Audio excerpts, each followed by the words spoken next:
আমি কি করব, কিভাবে ঘর চালাবো, কোনো কাজকর্ম নেই। এই দুশ্চিন্তায় আঁকড়ে ধরেছে শ্যামকে। আজ প্রায় 5 মাস ধরে গ্রামে কোনো কাজকর্ম নেই বলে হয়। কিভাবে পরিবারের সদস্যদের খাবার খেতে দিব বুঝতে পারছে সে। অনেকক্ষণ ধরে চিন্তামগ্ন শ্যাম।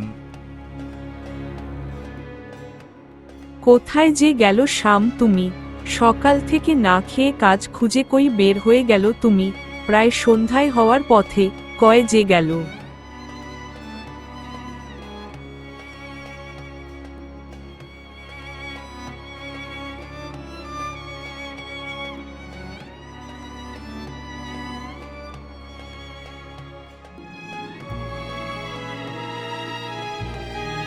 আমি পোড়া গ্রামের পথে তোমাকে খুঁজে বেড়াচ্ছি, তুমি তো বাড়িতে এসেছো।